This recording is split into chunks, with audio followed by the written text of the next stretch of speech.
자, 자바 14주차 강의를 시작하도록 하겠습니다. 이번 시간은 네트워크에 대해서 알아보도록 하겠습니다.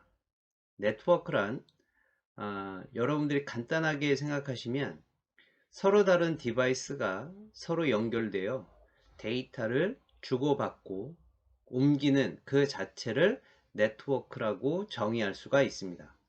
따라서 서로 다른 디바이스 두 개, 서로 연결되는 그 자체를 네트워크라고 부르고요. 이때 각각의 디바이스 이름을 노드 혹은 호스트라고 부릅니다. 주로 호스트라고 많이 부르니까요. 여러분들은 그 용어를 잘 기억해 두시면 좋겠습니다. 자, 그 다음으로 생각하실 수 있는 게 이제 IP라고 하는 내용들이죠. IP는 여러분들 많이 들어보셨을 거예요. 그래서 인터넷 프로토콜이라고 하는 얘기죠. 따라서 보통 이제 IP를 통신 규약 또 혹은 전송 규약이라고 얘기하죠. 따라서 여러분들은 그동안에 뭐 TCP, IP 뭐 이런 얘기들을 많이 들어보셨을 거예요.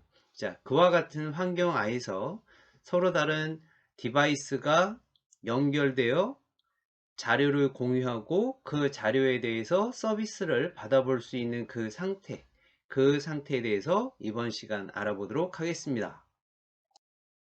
자, 네트워크 프로그래밍을 하시기 전에요. 몇 가지 내용을 좀 정리하고 가겠습니다. 네트워크에서의 통신은 일반적으로 초기에 OSI 7레이였습니다. 그러니까 7개 계층이었어요.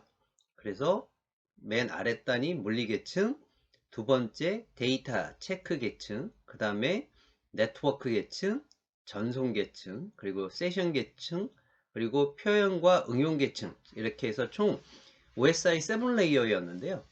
이게 너무 복잡했습니다. 그래서 TCP/IP를 이용한 4계층으로 해서 탄생이 됐는데, 그 계층이 바로 물리 계층과 인터넷 계층, 그러니까 IP 관여 계층이죠. 그리고 전송 계층, 그게 TCP/IP하고 UDP 계층이 있고요. 그 다음 4계층에서 응용 계층으로 해서 총 4계층이 내려다가요. 이것이 이제 시간이 지나감에 따라서 4계층마다 마저 좀 더 간단화해야 되는 필요성이 제기되어서 바로 이제 소켓 프로그래밍이 나오기 시작했습니다. 그래서 그 소켓 프로그래밍이 두 개 계층으로 나눠지게 되는데, 맨 아랫단이 소켓 계층과 그 다음에 응용 계층으로 해서 이렇게 두 단계로 나눠지게 돼요. 그래서 지금 이와 같은 내용들을 조금 여러분들이 미리 먼저 기억을 해주시고, 그 다음으로 알아두셔야 될 게 패킷이라는 게 있습니다. 이제 뒤에 여러분들과 알아보시긴 할 텐데요.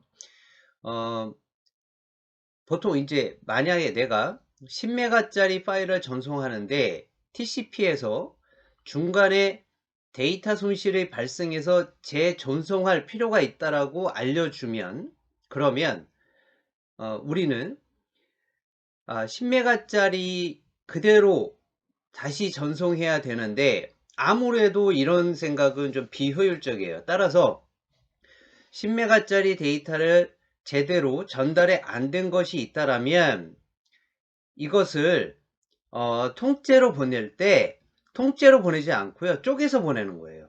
그러니까 10메가짜리를 10메가 전체로 날려보내는 것이 아니라 10메가짜리를 나눠서 보내는 거죠. 이렇게 보낼 때 이 데이터를 쪼갠 것을 우리가 패킷이라고 얘기합니다.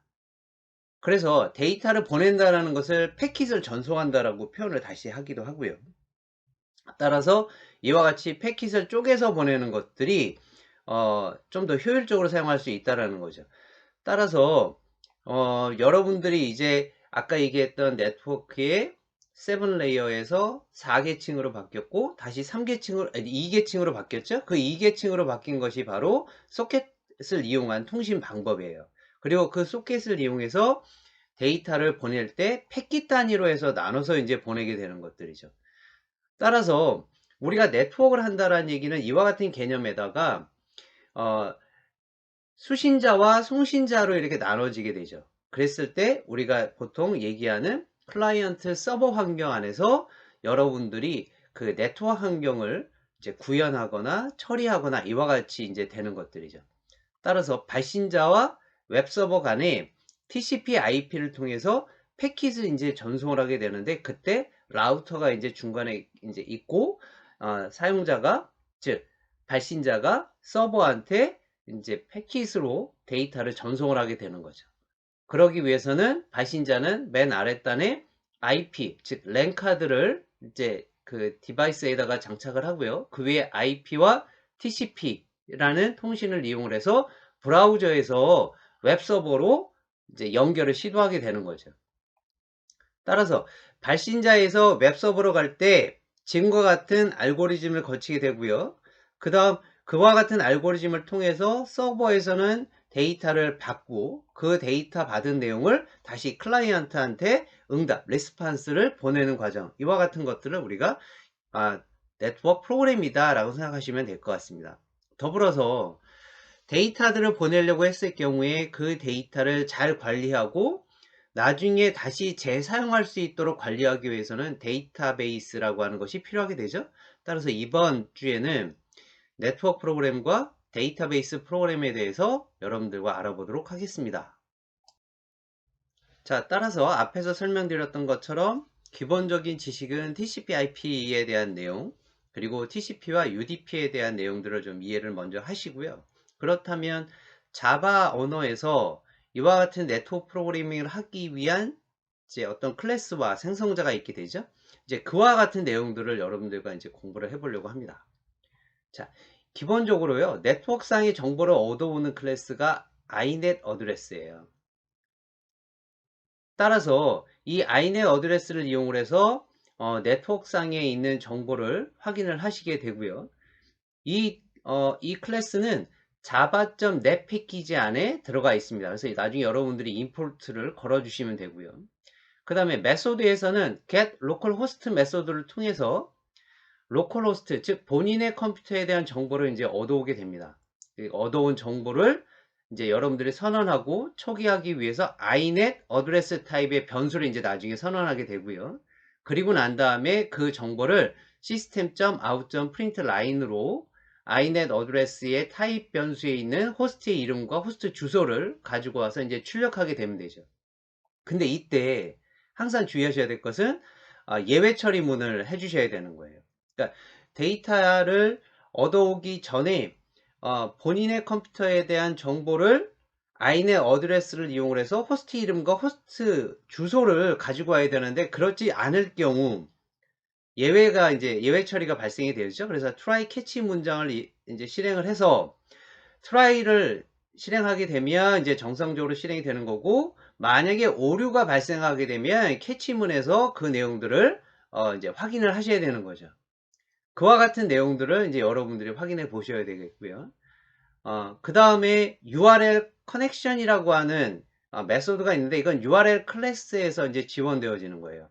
그래서 DNS를 통해서 IP 정보를 이용한 다음에 그 객체를 만든 뒤에 네트워크와 URL 정보를 출력하는 그것이 바로 URL 클래스에서 지원해 주는 거고, 그 클래스 안에서 객체가 추상 클래스로 지원을 이제 해서 생성된 다음에 URL 클래스에 있는 오픈 커넥션 메소드를 이용하는 것이 바로 URL 커넥션 클래스가 됩니다. 그래서 그 클래스를 만들어지고 난 다음에 이제 정보를 오구하고 하는 것들이죠. 이와 같은 내용들을 여러분들과 하나씩 좀 알아볼 예정인데, 핵심 내용에 제가 지금 간단하게 내용들을 정의를 해놨습니다. 그래서 네트워크의 개념은 컴퓨터들을 서로 연결해서 데이터를 주고받고 또 자원을 공유하는 것을 일반적인 네트워크라고 얘기하고요. 그럼 이런 것들을 자바에서는 java.net 패키지 안에서 제공되어지는 여러 가지 클래스들을 이용해서 쉽게 여러분들이 구현을 할 수가 있어요. 그 중에 IP 주소를 다루는 클래스가 inet 어드레스라고 하는 클래스고요. 이건 아까도 말씀드렸지만 java.net 패키지 안에서 지원해주는 클래스예요. 그 다음에 이제 URL이라고 하는 것이 있습니다. 이 URL은 여러분들이 웹브라우저에서 어드레스를 쓰죠. 도메인 어드레스를. 그래서 만약에 http www.두원.ac.kr 이게 바로 이제 URL을 이용을 해서 인터넷에 존재하는 여러 서버들에 제공하는 자원, 즉 HTML 문서겠죠. 그것들을 접근할 수 있는 주소를 표현하기 위한 것이 바로 URL이고요. 그리고 URL을 이용해서 URL 커넥션 클래스를 이용을 하시게 되면 어플리케이션과 URL 간의 통신 연결을 지원해 줄 수가 있는 그런 프로그래밍을 하실 수 있는 거죠. 자, 이와 같은 내용들에 대해서 실습과 함께 알아보도록 하겠습니다. 자, 다음으로 네트워크를 통해서 여러분들 정보들을 서로 교환하고 정보를 공유하고요. 그 다음에 정보들에 대해서 필요한 내용들을 다시 재사용할 수 있는 형태로 만들어 줘야 되죠. 그래야지 이제 서로 간에 클라이언트와 서버 간의 데이터들을 서로 주고받고 하는 것들이죠. 근데 이럴 때 데이터들을 잘 관리하고 그 관리한 내용들을 재사용할 수 있게끔 이제 처리하기 위해서는 데이터베이스라고 하는 것이 이제 필요하게 되죠. 그래서 이제 데이터베이스란 1학기 때 잠깐 여러분들하고 공부를 하셨습니다. 그래서 데이터베이스는 데이터를 체계적으로 관리해 줄 수 있는 소프트웨어죠. 그리고 거의 모든 우리가 이제 프로그램이나 시스템 환경 안에서는 데이터베이스들을 이제 사용하고 있어요. 예를 들면 여러분들이 쓰고 계시는 스마트폰의 주소록이나 메모, 응용 프로그램들 같은 경우에 스마트폰 내부에 내장되어 있는 SQLite라는 데이터베이스를 사용을 하죠. 또한 네트워크를 통해서 원격 서버에 대한 데이터베이스를 서로 연동해서 동작 처리하게 하게끔 되는 거죠. 그래서 여러분들 스마트폰 응용 시간에 아마 DB 연결을 하셨을 텐데 그때 사용했던 DB가 경량화되어 있는 SQLite라고 하는 DB를 이제 그래서 쓰신 거죠. 자, 그러면 데이터베이스라는 얘기는 좀 데피니션을 내려주면 여러 사람이 공유해서 사용할 목적으로 체계화되어져 있는 통합 관리하는 데이터의 집합을 이제 얘기하고요. 여러 응용 시스템들에 대해서 통합된 정보를 저장하고 운영할 수 있는 목적의 데이터의 묶음으로 이제 우리가 보통 정의할 수가 있는 거죠. 그러면 이와 같은 데이터베이스를 체계적으로 관리하고 운영할 수 있게끔 해주는 것이 바로 데이터베이스 매니지먼트 시스템이라고 하는 DBMS죠.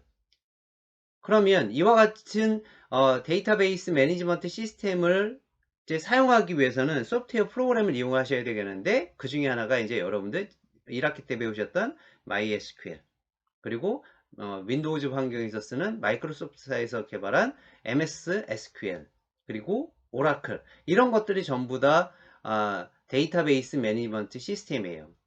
따라서 데이터베이스 매니지먼트 시스템이란 그 자체가 거대한 운영체제로 볼 수 있고요. 효과적인 데이터 파일 관리나 운영을 위해서 이제 구조화되어 있는 거 그리고 함께 인덱싱이나 캐싱이나 네트워크 서버 그리고 사용자 및 권리 권한 그 다음에 백업이나 복원 클러스터링 같은 다양한 기능들을 이제 제공하고 있습니다. 따라서 이와 같은 데이터베이스의 특징은요. 그럼 왜 이런 데이터베이스를 쓰느냐 라고 한다면 첫 번째 데이터의 중복을 최소화할 수 있고요. 두 번째로는 데이터의 공유 세 번째는 데이터의 일관성과 무결성 그 다음에 보안 유지가 이제 데이터베이스의 목적이고요. 그 다음 네 번째가 최신의 데이터를 유지한다는 점 그리고 데이터의 표준화 기능 그 다음 데이터의 논리적, 물리적 독립성을 가지고 있고 그 다음에 용이한 데이터 접근 그리고 이제 맨 마지막에 가장 중요한 거죠. 데이터 저장의 공간 절약이라는 부분들을 데이터베이스의 특징으로 여러분들이 이제 정리할 수가 있겠습니다. 자, 그러면 이제 조금 자세하게 좀 알아볼까요? 네트워크에 대한 기본 개념에서 용어들 TCP/IP 아시죠? TCP라는 얘기는 Transmission Control Protocol이라고 하는 의미고 두 시스템 간의 신뢰성이 있는 데이터를 전송, 관장하는 프로토콜을 우리가 TCP라고 얘기합니다. 가장 대표적인 응용 사례가 이제 여러분들 파일을 전송해주는 FTP 그리고 웹 이용하는 HTTP 네, 하이퍼 텍스트 트랜스퍼 프로토콜이죠. 네, 이메일 같은 것도 마찬가지고요. 자, 그 다음으로 이제 IP죠. 인터넷 프로토콜이요. 예, 요거 아까 제가 말씀드렸던 패킷이라고 하는 교환 네트워크에서 송신 호스트하고 수신 호스트가 서로 데이터를 주고받는 그걸 관장하는 프로토콜을 우리가 IP이라고 얘기하죠. 그래서 요거는 TCP보다 하이 레벨에 있는 프로토콜이에요. 자, 따라서 그럼 만약에 이걸 이용해서 자바에서 이제 처리하기 위한 여러 가지 지원되어지는 클래스가 있잖아요. 그래서 그것도 앞에서 잠깐 소개를 드렸는데 자바에서 제공하는 자바.net이라고 하는 패키지를 이용을 하게 되면 쉽게 여러분들 그 네트워크 어플리케이션들을 쉽게 구현할 수가 있는데, 그 중에 하나의 클래스가 아까 얘기했던 inet address라는 클래스. 이게 IP 주소를 다루는 그 클래스예요. 그 다음에 또 하나가 뭐가 있냐면 URL이라고 하는 것이 있는데, 그 URL이 인터넷에 존재하는 여러 서버들이 제공하는 자원에 접근할 수 있는 주소를 표현한 것이죠.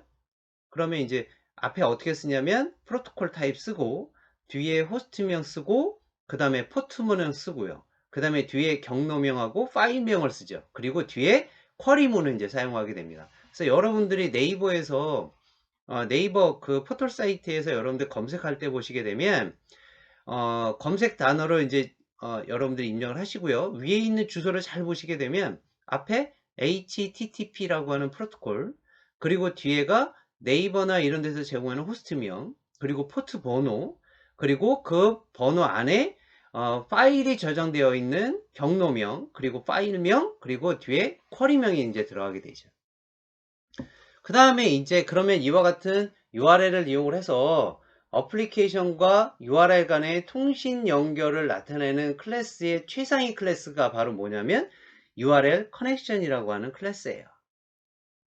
자, 이 클래스 안에는 HTTP URL 커넥션 하고요. 그 다음에 JAR URL 커넥션이 있고, 이때 URL의 프로토콜이 HTTP 프로토콜이라면 오픈 커넥션이라고 하는 메소드를 이용해서 HTTP URL 커넥션을 반환을 시켜버리게 됩니다. 이렇게 함으로 인해서 URL 커넥션을 사용을 해서 연결하고자 하는 자원에 접근하고 읽고 쓰고 할 수 있는 그런 작업을 처리해 줄 수 있는 거예요. 그래서 이와 같은 내용들을 또 좀 기억을 좀 해주시고요. 그렇다면 이와 같은 내용들 안에서 데이터를 보낼 때 아까 마찬가지로 만약에 우리가 10메가짜리 데이터를 보내는데 중간에 끊겼어요. 그러면 다시 10메가짜리를 보내면 굉장히 비효율적이죠. 따라서 10메가짜리를 보낼 때 잘게 부숴서 보냅니다. 그럴 때 사용하는 것이 패킷이라고 하는 단위였어요. 그래서 그와 같은 얘기들도 머릿속에 좀 기억을 해주시면 좋을 것 같습니다. 그 다음으로 여러분들 알아두셔야 될 게 이제 포트죠. 이거는 통신하는 프로그램 간의 가상의 연결단에 포트가 생성되어지는 것을 얘기합니다. 그래서 우리가 보통 많이 쓰는 1학기 때 쓰셨던 포트 중에 웹서버에 포트가 8080 포트가 있었고, MySQL에서 데이터베이스 서버의 포트 번호가 3306 포트라고 하는 것이 있었죠. 예, 그 포트를 이용을 해서 서로 시스템 간에 컴퓨터 간에 식별하는 주소를 IP를 가지고 하고, 그 다음에 포트 번호를 이용해서 응용 프로그램에 대한 걸 식별을 하고요. 그리고 포트를 생성을 시켜서 서로 데이터들을 연결을 시킬 수 있는 방법을 이제 찾아서 그 데이터들을 교환을 하게 되는 거죠. 자, 그러면 네트워크를 통해서 그러면 통신을 해야 되는데, 그러면 통신할 수 있는 프로그램을 만드셔야 되잖아요. 그러면 그렇게 만드시려고 했을 때 여러분들이 직접 구현하는 프로그램 내용이 뭐냐면 바로 TCP 소켓 프로그램입니다. 이 프로그램이 바로 클라이언트하고 서버에서 사용되어지는 그 통신 프로그램을 이제 작성을 할 때 하는 프로그래밍입니다. 그래서 서버 프로그램에서 여러분들이 서버 소켓을 사용하고, 이때 서버 컴퓨터의 특정 포트에서 클라이언트의 연결 요청을 처리할 때 일단 이제 우리가 서버에 소켓 프로그램을 이제 작성하시는 거죠.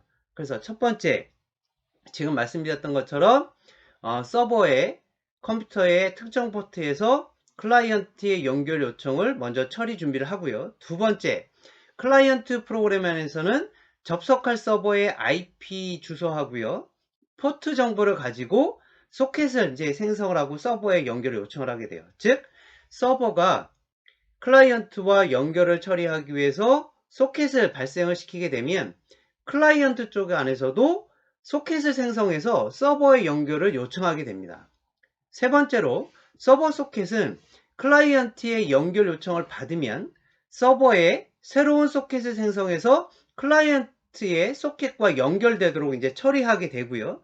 네 번째, 이제 클라이언트의 소켓과 새로 생성된 서버의 소켓은 서버 소켓과 관계없이 1대1로 통신이 이루어지게 되는 거예요. 자, 이와 같이 이제 여러분들이 프로그램을 작성하는 것이 바로 뭐냐면 소켓 프로그래밍이 되겠습니다. 자, 그러면 이 소켓이라고 하는 것이 바로 두 응용 프로그램 간의 양방향 통신 링크의 맨 양쪽 끝단, 즉 서버와 클라이언트의 끝단을 이제 의미하게 되고, 이 소켓끼리 데이터를 서로 이제 주고받게 되고요. 그러면 이 소켓은 특정 IP의 포트 번호와 결합을 해서 여러분들이 통신할 수 있게끔 프로그램을 하시는 거예요. 그럼 이때 자바 언어에서는 소켓 통신을 할 수 있는 라이브러리가 지원이 가능합니다. 그러면 이때 소켓은 서버 소켓과 클라이언트 소켓을 여러분들이 새로 생성을 시켜서 서로 간에 이런 것들을 연결을 시켜주는 거죠. 그것이 바로 아래 그림에 나와 있는 소켓을 이용한 웹서버와 클라이언트 간의 통신에 대한 설명이 되겠습니다. 자, 이제 각각의 클래스에 대해서 좀 알아보도록 하겠습니다. 첫 번째로 inet 어드레스 클래스인데요. 이 inet 어드레스 클래스는 IP 주소를 표현하는 클래스입니다. 따라서 자바에서는 모든 IP 주소를 inet 어드레스 클래스를 사용을 해서 처리를 하게 되죠. 자, 이 클래스에 대한 생성자는 inet 어드레스 클래스의 생성자는 하나만 존재합니다. 특이하게 기본 생성자의 접근 제한자 디폴트이기 때문에 new 연산자 객체를 사용할 수는 없어요. 따라서 inet 어드레스 클래스는 객체를 생성해 줄 수 있는 5개의 스태틱 메소드를 사용하고 있습니다. 이때 그 5개의 그 메소드들은 get or my name이라고 하는 메소드가 있는데, 이 메소드는 매개 변수 호스트에 대응되어지는 inet 어드레스를 그 어드레스의 배열을 반환하고요. 그 다음 get by address라고 하는 바이트 배열로 해서 이제 제공되어지는 메소드는 매개 변수 어드레스에 대응되어지는 그 inet 어드레스 객체를 반환하는 것입니다. 따라서 예를 들자면 IP 어드레스가 예를 들어서 129.119.160.2번이라고 한다라면 4개의 바이트 배열로 해서 배열로 지정하시면 되는 거죠. 그래서 만약에 바이트 배열로 만드시고 배열명 써주신 다음에 new 바이트 4개의 요소를 가지는 걸로 해서 각각의 IP 주소를 4개들을 차례대로 어드레스 0번째, 어드레스 1번째, 어드레스 2번째, 어드레스 3번째에다가 각각의 IP 번호들을 바이트 타입으로 해서 대입을 시켜주시면 되는 거예요. 그리고 세 번째가 get by address라고 하는 메소드가 있는데, 이거는 문자열, string 클래스 타입의 호스트명하고 그 다음에 바이트 배열 타입으로 해서 어드레스를 생성을 시키는 것인데, 이거는 매개 변수 호스트하고 어드레스로 inet 어드레스의 객체를 생성할 때 이제 사용하게 됩니다. 다음으로 get by name이라고 하는 메소드가 있는데요. 이건 매개 변수 호스트에 대응되어지는 inet 어드레스 객체를 반환할 때 이제 사용이 되어지고요. 그리고 이제 맨 마지막에 get localhost라고 하는 메소드는 localhost의 inet 어드레스 객체를 반환할 때 이제 사용이 되어집니다. 자, 기본적으로요.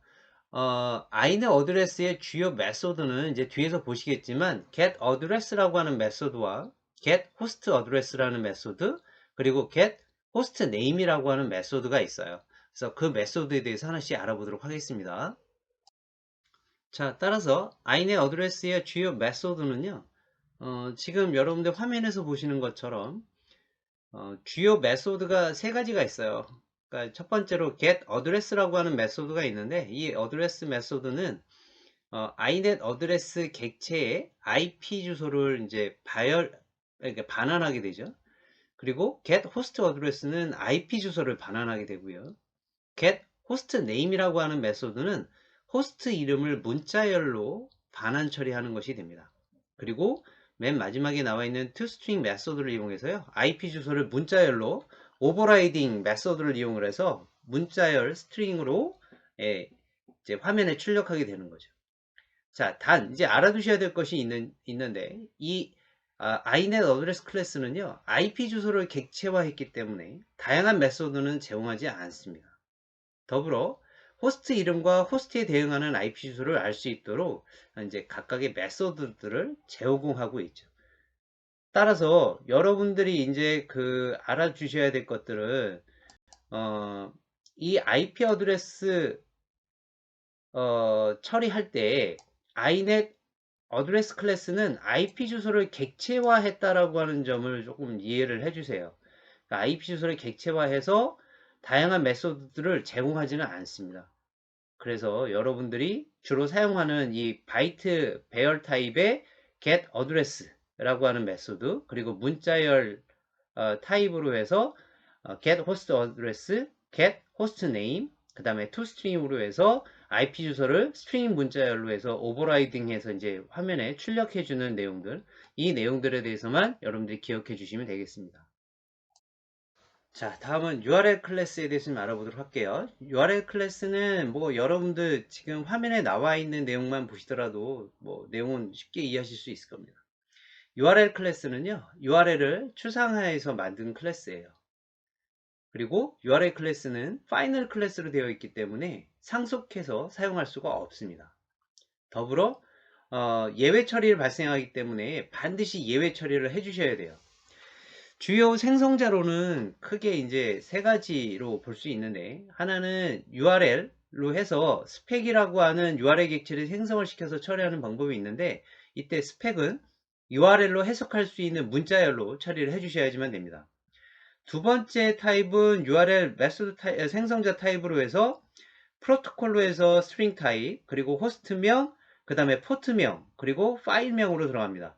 이때 프로토콜과 호스트, 포트와 파일로 URL 객체를 생성하고요. 이때 파일이라는 것은 패스나 경로죠. 그리고 쿼리를 의미하게 됩니다. 세 번째 메소드로 주요 생성자로는 프로토콜과 호스트와 그 다음에 파일입니다. 그러니까 프로토콜하고 호스트하고 파일러 URL 객체를 생성하는 내용이죠. 자, 더불어서 URL 클래스의 주요 메소드들은요, 지금 여기 화면에는 나와 있지 않지만 get port가 있고요. 그 다음에 get default port가 있고, get file, get host, 그 다음에 get pass, 그 다음에 get protocol method, get query method, 그 다음에 open connection과 open stream, 그 다음에 to external form이라고 하는 각각의 이제 주요 메소드들이 있어요. 이때 여러분들 그 get port라고 하는 메소드는 반환형이 인티저고요.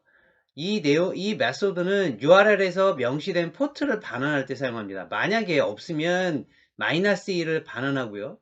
일반적으로 HTTP 포트는 명시하지 않더라도 80 포트는 인식하게 됩니다. 하지만 이 getPort 메소드는요, URL에 보여진 포트를 리턴하는데 URL에 포트를 명시하지 않으면 -1을 반환시킨다는 점 여러분들 좀 꼭 기억을 해 주시기 바라고요. 그 다음에 반환형이 스트링인 get default port라고 하는 메소드가 있는데, 이건 URL에 관계없이요, 프로토콜의 디폴트 포트 번호를 반환합니다. 즉 HTTP 프로토콜 타입에서는 80 타입이고요. 80 포트고, 그 다음에 FTP라고 하는 파일 전송하는 프로토콜 타입은 21번 포트 번호를 반환하게 되죠. 자, 그 다음에 문자열 반환형으로 해서 get host라고 하는 메소드가 있는데, 이거는 URL에 호스트를 문자열로 반환할 때 쓰여지는 이제 메소드고요. 그 다음 똑같이 문자열 반환형으로 가는 스트링 타입의 반환형을 가지는 메소드 중에 패스가 있는데, get pass라는 메소드가 있어요. 이거는 URL에 get query 문자열로 반환할 때 이제 사용을 하게 됩니다. 더불어서 또 하나가 있는데요, get query라고 하는 메소드가 있어요. 이것도 마찬가지로 URL에 쿼리를 문자열로 반환할 때 이제 주로 사용이 되어집니다. 다음으로 반환형이 URL 커넥션이라고 하는 타입으로 반환되어지는 오픈 커넥션이라고 하는 메소드가 있는데, 이 메소드들은 URL 커넥션 클래스 객체를 생성할 때 이제 사용하고요. URL 커넥션 클래스는 추상 클래스이기 때문에 객체를 생성할 수는 없어요. 대신에 URL 클래스의 오픈 커넥션 메소드를 이용해서 객체를 생성시킬 수는 있습니다. 자, 요 내용들을 여러분들이 좀 기억해 주시고, 더불어서 URL 커넥션 그 클래스는 지금 이제 간단하게 제가 말씀드렸던 것처럼 원격 자원을 접근하는 데 필요한 정보를 갖고 있는 것이 이제 URL 커넥션 클래스가 되겠습니다. 이 URL 커넥션은요, 아까도 말씀드렸지만 원격 자원에 접근하는데 필요한 정보를 갖고 있기 때문에 이때 필요한 정보라는 얘기는 원격 서버의 헤더 정보, 그리고 해당 자원의 길이와 타입 정보, 언어 등을 가져올 수가 있어요. 더불어서 URL 클래스는 원격 서버 지원의 결과만 가져오지만 URL 커넥션 클래스 같은 경우에는 원격 서버의 자원의 결과하고 원격 서버의 헤더 정보까지 같이 갖고 올 수 있습니다. 그래서 이 점이 조금 다르다라고 하는 점 좀 이해를 해 주시고요. 더불어서 URL 커넥션 클래스의 생성은 이제 뒤에 나오겠지만 URL 커넥션 클래스가 추상 클래스예요. 그래서 단독으로 객체를 생성할 수가 없습니다. 그렇기 때문에 URL 클래스의 객체를 생성해서 URL 클래스의 오픈 커넥션 메소드를 이용해 가지고 객체를 생성해야지만 돼요. 자, 그럼 뒤에 URL 커넥션 메소드에 대해서 좀 알아보도록 하겠습니다. 자, URL 커넥션 클래스를 생성을 하는 것은 앞에 잠깐 언급드렸던 것처럼 URL 커넥션 클래스가 추상 클래스이기 때문에 단독으로 객체는 사용할 수가 없어요. 대신에 URL 클래스의 객체를 생성을 해서 URL 클래스의 오픈 커넥션이라는 메소드를 이용을 하게 되면 객체를 생성할 수가 있습니다. 자, 따라서 그 아래 가운데 있는 예제를 보시게 되면 URL 클래스 타입으로 해서 객체 변수 URL을 선언하고요. 그 다음에 이 URL 안에다가 대입을 시키는 것이 바로 URL 객체를 생성을 시키는데, 생성을 시킬 때 이와 같이 URL 주소가 들어가게 돼요. 그래서 URL 커넥션이라고 하는 객체 타입으로 URL con이라고 하는 것을 선언한 다음에 위에서 선언되었던 객체 변수를 이렇게 url.openConnection이라고 하는 메소드를 이용해서 객체를 생성시킬 수가 있습니다. 그리고 난 다음에 URL 커넥션에 의해서 커넥션 메소드를 쓰게 되면 해당되어지는 곳으로 연결을 시켜줄 수가 있는 거죠. 따라서 이와 같은 URL 커넥션의 메소드들이 쭉 나와 있습니다. 이때 여러분들이 알아두셔야 될 것은 첫 번째 거 좀 잘 봐주세요. get content encoding이라고 하는 메소드, 그러니까 return 타입은 string 타입인데 이것은 헤더 필드의 컨텐트 인코딩에 대한 값을 반환시킬 때 사용되어집니다. 그래서 여러분들이 왜 글자 셋이 깨지는 경우들, 우리가 일반적으로 멀티미디어 타입의 UTF-8의 문자 셋을 이제 선언하게 되죠. 그와 같은 내용들을 반환시킬 때 이제 사용하고요. 그 다음 하나 더 알아두셔야 될 것은 세 번째 나와 있는 헤더 파일, get 헤더 파일 메소드예요. 이거는 헤더 필드의 이름에 대한 값을 반환시킬 때 씁니다. 따라서 필드의 이름은 컨텐트 인코딩하고 컨텐트 타입이 올 수 있다는 거죠. 이때 컨텐트 타입이라는 얘기는 여러분들 왜 1학기 때 배우셨던 HTML 문서에 보시게 되면 컨텐트 타입이 텍스트 타입인데 이 텍스트가 HTML 형식의 타입이다 라고 이렇게 쓰셨던 것도 혹시 기억이 나실 겁니다. 그럴 때 이제 사용을 하고요. 그 다음에 메소드들 중에 아래쪽에 보시게 되면 get input stream, 그 다음에 get output stream이라고 하는 메소드가 있어요. 이거는 반환형이 get input stream 같은 메소드 같은 경우에는 get input 메소드 타입이 input stream 타입으로 해서 반환이 되어지는 거고요. 이럴 때는 URL 커넥션 객체로부터 읽어드린 input stream에 대한 객체를 반환할 때 쓰고요. 그 다음에 get output stream 메소드에서 반환되어지는 output stream 타입은 URL 커넥션 객체로부터 출력하기 위해서, 즉 이제 쓰기 하기 위한 output stream 객체를 반환시키는 타입이에요. 그래서 요 두 가지 하고요. 위에 나와 있는 encoding, get content encoding 메소드 타입하고 그 다음에 get header field 타입하고 요 내용들을 조금 여러분들이 알아주시고요. 그리고 맨 아래에 보시게 되면 get URL 메소드가 있고 이거는 반환형이 URL이에요. 이건 이제 조금 아까도 우리가 좀 사용했던 내용이죠. 그래서 URL 커넥션에 멤버 변수로 설정된 URL의 field의 값을 return할 때 우리가 이제 사용하게 됩니다.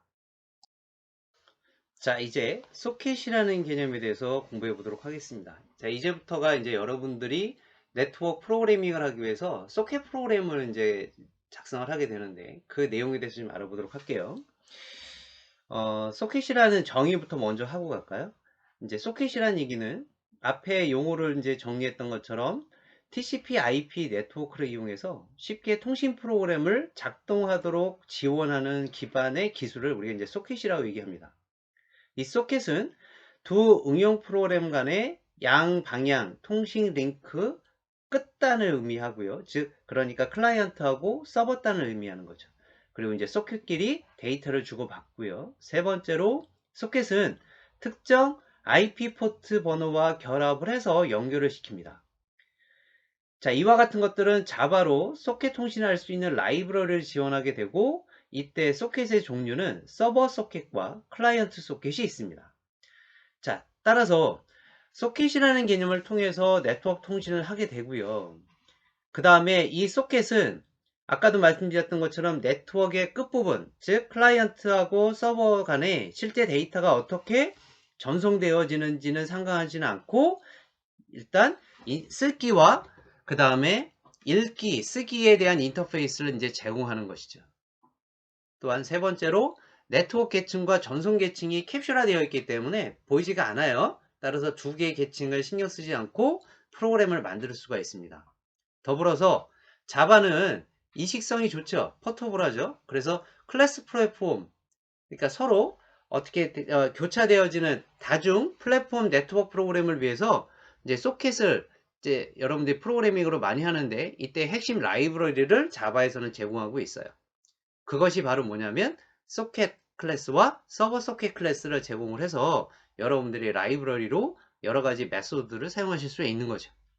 자, 그러면 클라이언트는 소켓 객체를 생성해서 TCP 서버와 연결을 시도할 것이고, 서버는 소켓 서버 객체를 생성해서 TCP 연결을 청취하고 클라이언트와 서버가 연결되도록 처리하는 것이 바로 지금 그 해당되어지는 내용입니다. 결국 클라이언트와 서버 간에 각각의 양 끝단원에서 서버를 생성을 시키고 서로 클라이언트와 서버 간의 통신을 접근을 시키고요. 그 다음에 해당 클래스의 서버 IP 주소하고 포트 번호를 넣어서 출력 스트림으로 넘긴 후에 서버 소켓에 이제 접근하게 됩니다. 그러면 서버 소켓 클래스는 클라이언트가 접속했는지만 체크하는 용도로 사용되어지고요. 만약에 접근이 인식이 되어지게 되면 서버 클래스는 재빨리 소켓 accept 메소드를 이제 실행을 해서 클라이언트하고 연결되게 되어지는 거죠. 그러면 만약에 1대1 통신이 아니라 하나의 서버에 여러 개의 컴퓨터, 즉 클라이언트가 접속해 오는 경우는 어떻게 처리되냐면 서버 소켓의 하나가 여러 개의 컴퓨터에 클라이언트 접속을 인식한다라고 생각하시면 돼요. 근데 이게 이렇게 되면 문제가 생기는 거죠. 그래서 서버 소켓 하나에 여러 개의 컴퓨터의 클라이언트 접속을 인식한다고 생각하면 이제 1대1 대응으로만 하면 상관이 없는데 1대 다대응으로 들어가게 된다라면 클라이언트 한 개당 한 개의 서버 소켓이 생성이 되어져요. 그러니까 1대 다대응이 아니라 다대응 대 다대응이 되어지는 거죠. 즉 예를 들어서 컴퓨터 1000대가 접속을 하게 되면 1000개의 서버 소켓이 만들어지게 되고 1000개의 서버 소켓 안에 1000개의 accept 메소드를 호출하게 되는 거예요. 그러니까 별도로 따로따로 만들어지게 되는 거죠. 그렇기 때문에 이렇게 되면 서버 소켓이 너무 많아지게 되면 어떻게 돼요?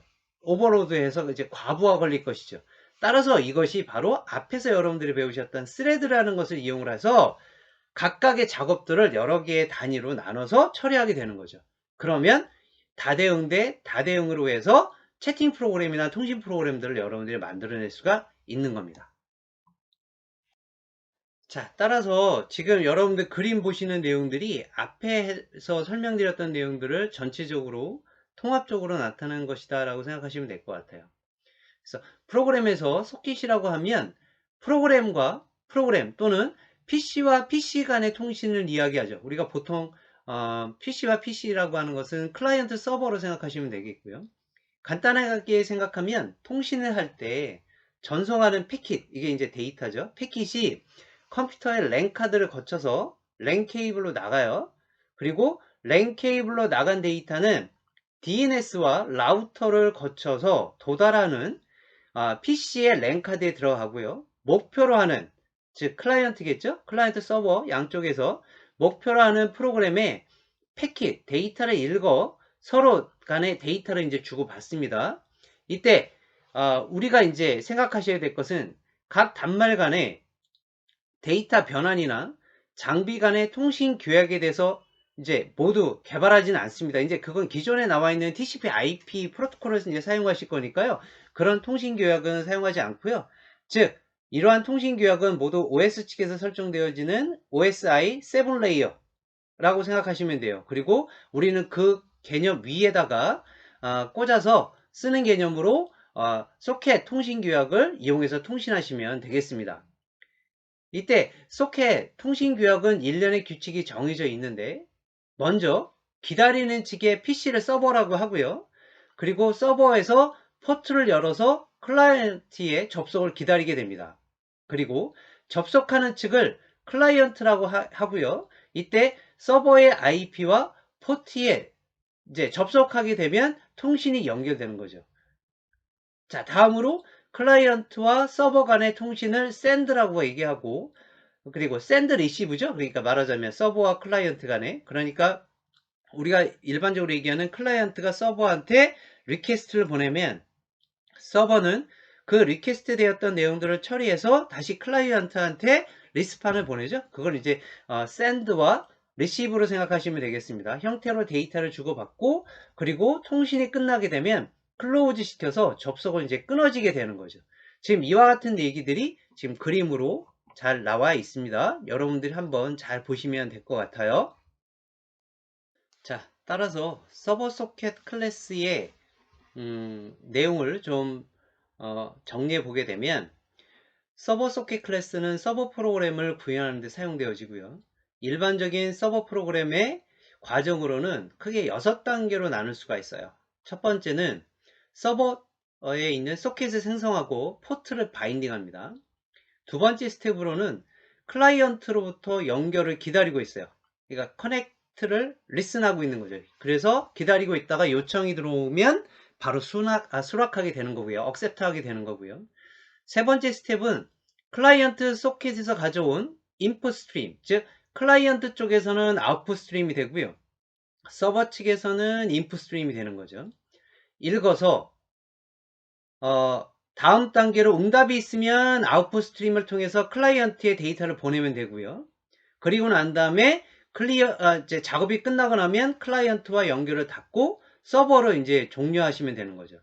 따라서 우리가 이제 여러 가지 사용 목적이나 용도에 따라서는 클라이언트 소켓에서 가져온 인풋 스트림을 읽고, 그리고 다시 응답이 있다면 아웃풋 스트림을 통해서 클라이언트에 데이터를 보내고, 즉 리퀘스트와 리스판스가 계속 반복적으로 이루어질 수 있는 거죠. 그것은 이제 여러분들 채팅 프로그램 같은 것들을 이용해서 처리하게 되는 것들이에요. 따라서 여러분들 지금 화면에 나와 있는 것처럼 서버 프로그램에서 사용하는 소켓을 우리가 이제 서버 소켓이라고 얘기하고, 포트를 통해서 연결이 요청이 들어올 때까지 이제 기다리는 거죠. 연결이 들어올 때까지 무조건 기다리는 거예요. 그리고 연결이 들어오게 되면 클라이언트와 연결을 맺고, 해당 클라이언트와 통신을 이제 하기 위한 새 소켓을 이제 하나 생성을 시켜서 작업을 처리하게 되는 거죠.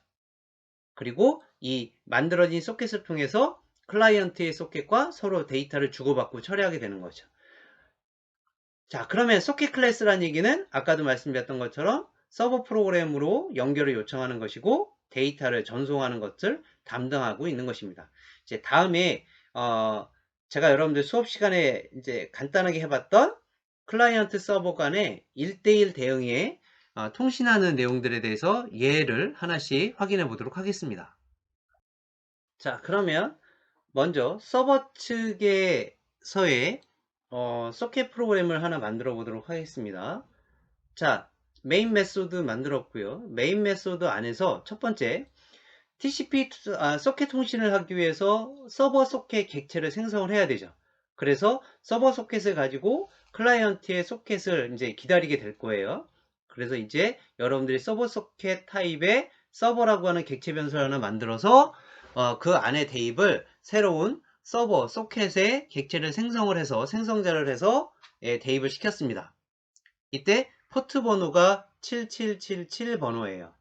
이때 여러분들 혹시 이제 나중에요 1023이라고 하는 포트 번호는 이거는 사용이 불가합니다. 이건 알 수 없는 포트 번호라서 살 수 없으니까 여러분들 요거는 사용하지 마시고 나머지 번호들은 사용하실 수 있어요.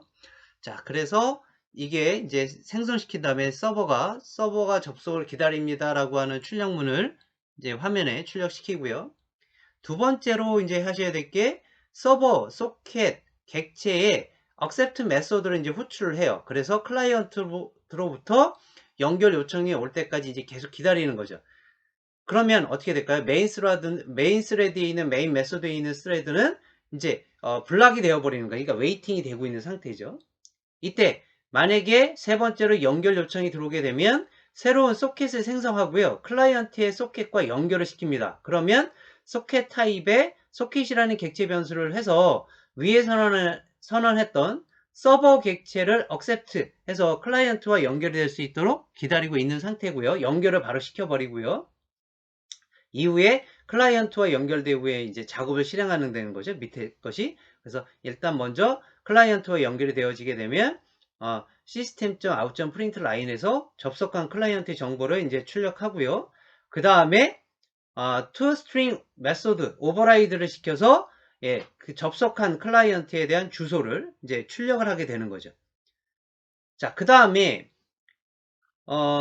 이제 소켓 객체의 스트림 객체를 이용을 해서 인풋과 아웃풋 스트림에 대한 메시지를 서로 이제 주고받는 거죠. 그래서 아웃풋 스트림 객체의 스트림 객체에다가 접속한 객체에 대한 메시지를 이제 보내주게 되는 거죠. 그러기 위해서 output stream, out이라는 객체 변수를 하나 만들고 socket.get output stream에 의해서 이제 메시지를 이제 주고받고 할 수 있게끔 이제 자리를 잡아주는 거고, 이때 데이터 output stream 타입으로 해서 객체 변수를 하나 만들고요. 그 객체 변수 안에다가 write UTF, 그러니까 이제 한글셋이 이제 제대로 전달될 수 있도록 이제 write UTF-8 타입으로 해서 인코딩 타입을 이제 정의한 거고요. 그리고 이제 메시지를 보냈다라고 하는 내용이 이제 나오게 되는 거죠. 그리고 나서 사용이 완료된 소켓은 이제 클로즈 시켜서 이제 종료를 처리해 줘야 되죠. 그래서 만들었던 DOS라고 하는 데이터 아웃풋 스트림 객체 변수를 닫아주고, 그 다음에 서버 소켓에서 만들었던 소켓 역시도 스트림 이후에는 이제 사용을 닫아줘야 되겠죠. 자, 이렇게 해서 일단 먼저 서버를 구동을 시키게 되면 오른쪽 첫 번째 그림이에요. 오른쪽에는 첫 번째 그림이 이제 서버를 실행을 한 후에 클라이언트가 연결하기 전에는 서버가 이제 접속을 기다리고 있습니다 라고 하는 이러한 메시지가 화면에 나오게 될 것이고, 만약에 클라이언트가 연결이 되고 난 다음에는 클라이언트가 접속한 IP 번호하고 그 다음에 호스트가 이렇게 나오게 되는 거죠. 네, 그러면 이제 클라이언트 쪽에 소켓이 생성되어지는 프로그램을 작성해 보도록 하겠습니다. 자, 이번에는 클라이언트 측에서의 소켓 프로그램을 이제 하나 작성해 보도록 하겠습니다. 먼저 이제 그 자기 자신의 컴퓨터를 나타내는 방법으로 해서 문자열 스트링 클래스 타입의 서버 IP 객체 변수를 선언하고요. 로컬호스트에 호스트 IP 번호를 대입을 시켰어요. 그리고 컴퓨터의 이름을 이제 로컬호스트로 주고요. 자, 그러면 system.out.print 라인에서 서버 IP 객체 변수를 먼저 찍고 서버에 접속 중입니다 라고 하는 클라이언트의 이제 화면이 출력이 되어지고요. 그 다음 서버는 지금 클라이언트가 접속하기를 기다리고 있는 중이죠. 그래서 클라이언트 소켓을 하나 생성을 시킵니다. 그리고 난 다음에 객체 변수, 소켓 객체 변수를 하나 만들어 생성을 시켜서 그 안에다가 서버 IP하고 포트 번호를 이용을 해서 서버에 연결을 요청을 하게 돼요.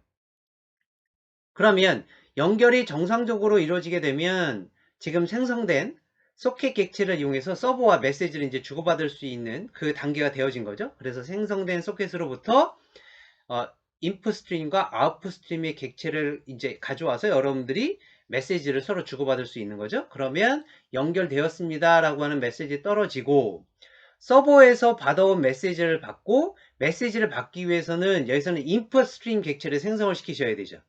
그리고 소켓에 get input stream 메소드를 이용을 해서 여러분들이 socket.getInputStream 메소드를 대입을 시킨 다음에 그 데이터를 서버로부터 받은 메시지를 이제 출력을 하게 되고요. 이때 출력을 할 때는 서버로부터 받은 메시지니까 리드를 해야 되죠, 얘는. 그리고 난 다음에 연결을 종료를 시키게 되는 거죠. 그럼 다 사용되고 난 다음에 어떻게 될까요? 스트림을 이제 닫아야 되고 소켓 생성되었던 부분도 종료를 해서 연결을 이제 끊어 주셔야 되겠죠. 따라서 오른쪽 아래쪽에 보시게 되면 클라이언트가 서버로부터 연결을 하고 서버가 보내준 메시지가 이제 출력이 된 거죠. 그렇죠? 서버에서 어떻게 됐나요? 이제 안녕하세요, 환영합니다라고 하는 메시지를 보내준 거죠. 그리고 이제 연결을 종료를 시킨 것입니다. 자, 이제는 앞 페이지에서는 스레드를 이용하지 않고요. 그냥 서버 소켓을 생성을 시켜서 그냥 1대1로 메시지만 서로 주고 받고 그리고 바로 통신을 끊는 예제였습니다. 이번에는 스레드를 이용을 해서 1대1 채팅하는 소켓 프로그래밍을 여러분들과 직접 구현해 보도록 하겠습니다. 먼저 소켓과 그 서버 소켓은 동기화 형식으로 해서 프로그램을 진행할 거고요. 서버를 실행하는 메인 스레드가 직접 입출력 작업을 담당하게 되면 입출력이 완료될 때까지는 다른 작업을 할 수가 없는 상태가 된다라고 하는 점이 문제점이 됐습니다. 따라서 문제점 1은 서버 어플리케이션은 지속적으로 클라이언트의 연결 수락 기능을 수행해야 하지만 입출력에서 브라킹이 되어지게 되면 이 작업은 할 수가 없게 돼요. 두 번째 문제점은 클라이언트 1과 입출력을 하는 동안에는 클라이언트 2가 입출력을 할 수가 없습니다. 따라서 단지 그냥 1대1 대응으로 해서 메시지가 꼭 와야지만 서버가 즉각적으로 반응하는 그런 형태를 가지고 있어요. 그러면 이런 것들을 처리하기 위해서는 accept 메소드와 connect, 그 다음에 read write 메소드를 별도의 작업 스레드로 생성을 시켜서 얘네들을 병렬적으로, 즉 패러럴하게 처리하는 것이 좋습니다. 그렇게 함으로써 클라이언트 측의 폭증으로 인해서 서버의 과도한 스레드 방지를 해결할 수가 있죠. 이걸 스레드 프리라고 얘기해요. 그래서 이와 같은 방법에 의해서 1대1 채팅 프로그램이 어떻게 구현되는지 작업을 하도록 하겠습니다. 자, 그러면 앞에서 말씀드렸던 것처럼 서버 어플리케이션은 지속적으로 클라이언트의 연결 수락을 수행해야 하지만 입출력에서 브라킹이 되어지게 되면 이 작업을 할 수가 없게 되죠. 그리고 두 번째가 클라이언트 1과 입출력하는 동안에 클라이언트 2는 입출력을 할 수가 없어요. 이와 같은 문제를 해결하기 위해서 네 가지의 기능으로 처리해 보도록 하겠습니다. 이 네 가지를 스레드 형식으로 해서 처리할 건데요. 첫 번째 보여지는 샌드 소켓이 바로 뭐냐면 소켓을 통해서 메시지를 보내는 역할을 하게 됩니다. 두 번째가 소켓에서 메시지를 받아서 화면에 출력하는 클래스 하나 만드실 거고요. 그 다음 이 두 가지를 이용해서 샌드와 리시버를 활용하는 클래스를 이용해서 서버 소켓 프로그램을 만들 것이고, 네 번째로 클라이언트 측에서 돌아가는 소켓 프로그램을 만드실 거예요.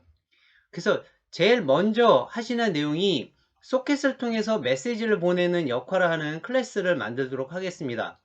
일단 send send socket이라고 하는 클래스 하나 만들었고요. 이 클래스는 thread를 상속을 받아서 처리해 보도록 하겠습니다.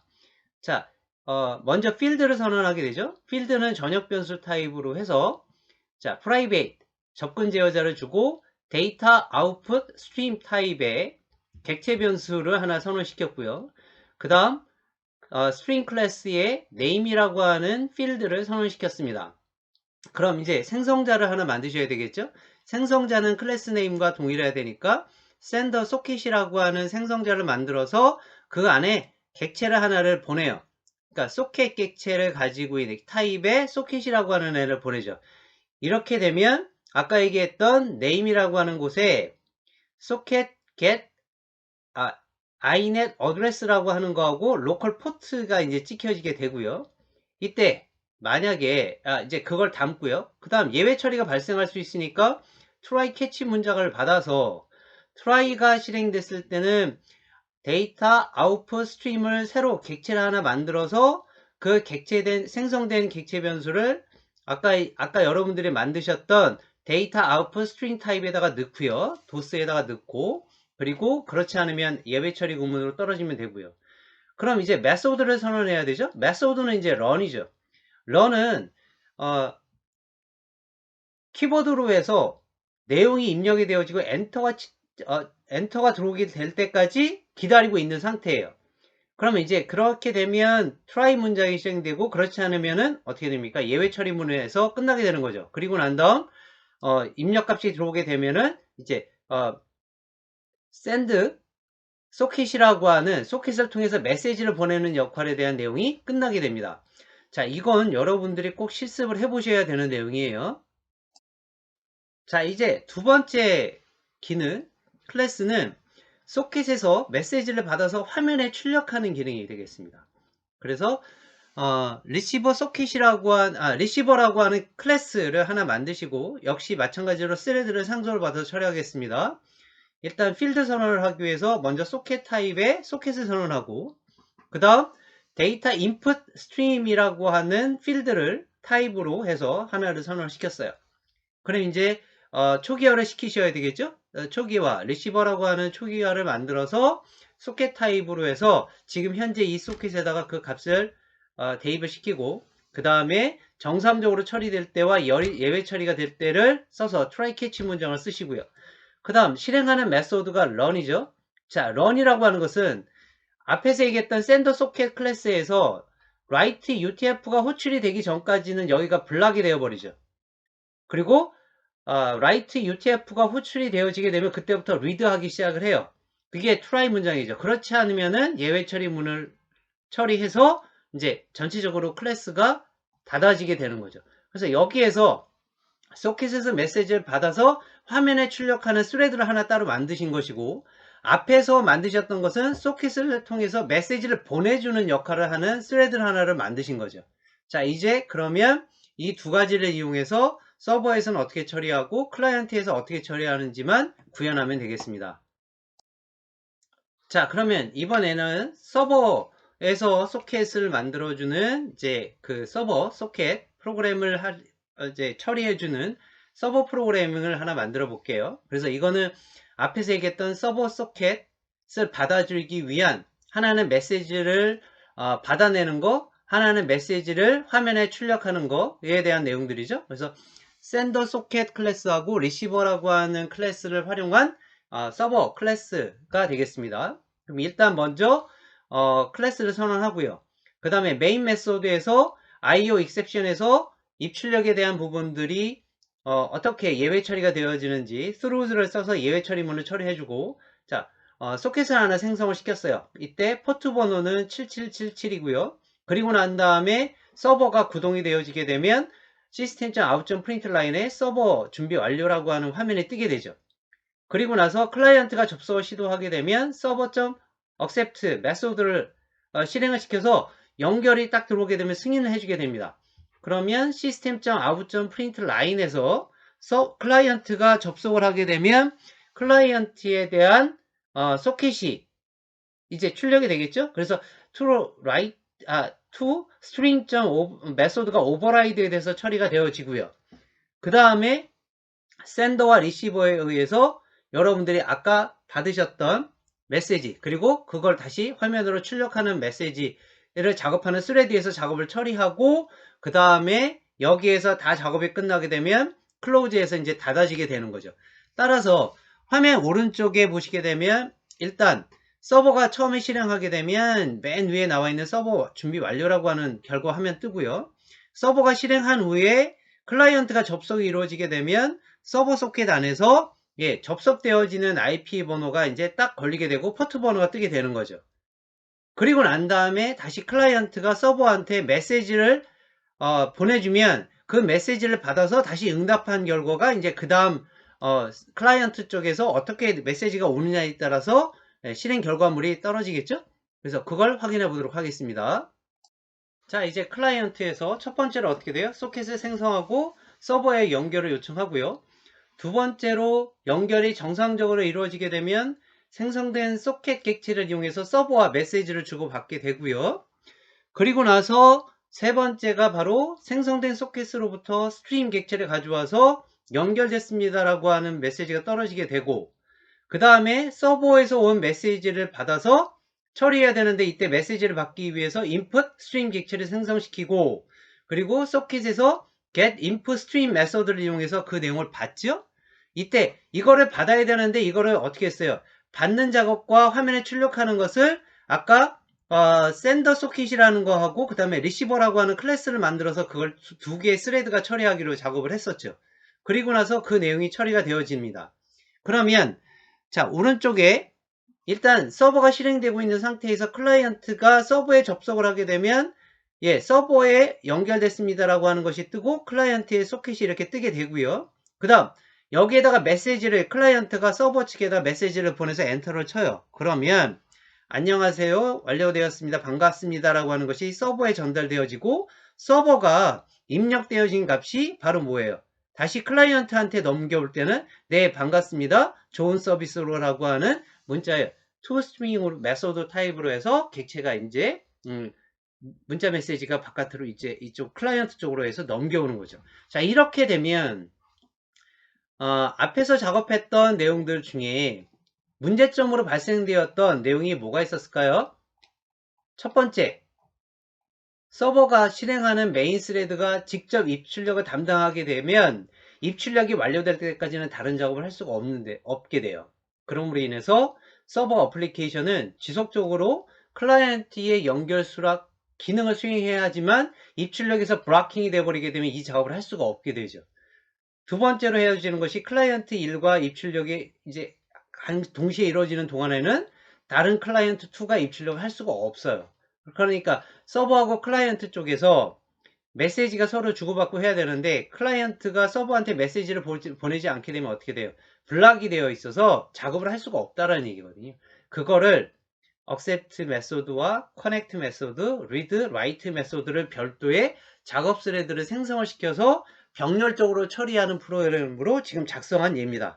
자, 이 내용 여러분들 직접 구현하셔서 결과물을 꼭 확인하시고 과제로 제출하시기 바랍니다. 자, 지금까지 하셨던 내용들을 정리해보면 다음과 같습니다. 자, 소켓 클래스는 소켓 클라이언트를 나타내는 것이고요. 이 소켓 클래스를 이용을 해서 서버와 연결을 하게 됩니다. 그리고 서버로 데이터를 전송하고요. 서버에서 데이터를 read, 읽을 수 있게끔 처리해 주는 것이죠. 일반적으로 통신 단계는 크게 4단계로 나눠지게 돼요. 첫 번째, 클라이언트가 호스트 이름, IP 주소, 그리고 포트 번호로 지정된 서버에 연결을 시작을 하게 되고요. 두 번째, 연결이 되어지게 되면 아웃풋 스트림을 사용해서 서버에 데이터를 전송을 시키고, 그리고 세 번째, 인풋 스트림을 통해서 서버에서 데이터를 클라이언트가 읽어오게 되는 거죠. 그리고 나서 작업이 끝나고 나면 연결을 종료시켜요. 그런데 이때 2번과 3번, 즉 아웃풋 스트림과 인풋 스트림은 서로 채팅들이, 데이터들이 오고 감에 따라서, 통신 성격에 따라서 여러 번 반복될 수 있다고 하는 점이 우리가 지금 하는 작업의 기본이 되겠습니다. 따라서 앞에서 말씀드렸던 내용을 이용한 작업을 프로그래밍 하기 위해서 사용되었던 여러가지 여러분들 그 코드 방법이 있었죠. 그래서 첫 번째, 서버에 연결하려면 지금 ABC라고 하는 생성자 중에 하나를 사용을 해서 새 소켓을 만들어 내고요. 두 번째로, 만약에 A하고 C의 두 생성자를 사용하게 되면 시스템은 클라이언트 컴퓨터에서 사용 가능한 포트 번호와 로컬 주소를 자동으로 할당을 받게 됩니다. 만약에 세 번째, B 생성자를 사용하게 되면 필요에 따라서는 클라이언트의 주소하고 포트 번호를 명시할 수가 있죠. 따라서 이 위에 있는 이 세 개의 소켓 생성자들은 소켓의 작성 중에 입출력 에러가 발생할 수가 있는데, 이때 대비해서 exception, 예외 처리문을 해주셔야 되죠. 그래서 이와 같은 내용들만 여러분들이 기억을 하시게 된다면 아마도 1대1 채팅하는 걸 하셨지만 다대응 대 다대응으로 해서 여러분들이 채팅 프로그램을 하실 수 있는 것을 구현하실 수 있을 거예요. 따라서 여러분들 숙제로 드리겠습니다. 스레드를 이용해서 단체 채팅하는 프로그램을 작성해서 제출하시면 되겠어요. 예를 들자면 이렇습니다. 유저 A라고 하는 클라이언트 A가 안녕하세요 라고 얘기하게 되면, 두 번째 서버가 첫 번째 유저 A 클라이언트의 메시지를 들고 가고요. 그리고 세 번째 서버가 갖고 있는 맵의 소켓들을 꺼내서 거기에다가 안녕하세요 라고 하면서 다 모든 것들을 씁니다. 라이트 하게 되고요. 그러면 다른 유저들, 즉 B나 C나 D들도 마찬가지로 좀 전에 받았던 메시지들을 몽땅 다 받아서 안녕하세요 라고 하는 메시지가 전체 다 출력이 되어지게 됐죠. 그러면 사실 유저 A는 서버에 안녕하세요 라고 하는 것만 하나만 넣은 건데, 서버가 가운데서 열심히 B하고 C하고 D까지 인사를 받을 수가 있었다라고 하는 거죠. 그것들이 전부 다 출력이 되어지는 멀티 단체 채팅방을 여러분들이 구현하시면 되겠어요. 중요한 점은 소켓에 관련하기 위해서는 컬렉션, 맵 객체를 사용을 하셔야 되고요. 컬렉션에 동기화되어져 있는 메소드를 이용해서 컬렉션 객체인 맵을 동기화 처리를 해주셔야 돼요. 그러므로 지금 여러분들이 작업하려고 하는 멀티 단체 채팅은 멀티 스레드 프로그래밍이기 때문에 다수의 유저가 접속을 해서 동시에 소켓을 만들어줘야 되기 때문에 동시에 풋을 하게 되는 상황이 발생을 하게 되거든요. 그래서 이러한 상황을 방지하고 안전하게 처리하기 위해서 여러분들은 동기화 처리를 해주셔야 됩니다. 그 부분에 대한 내용들을 구현하시기 바랍니다. 자, 이번 주도 수고 많이 하셨습니다.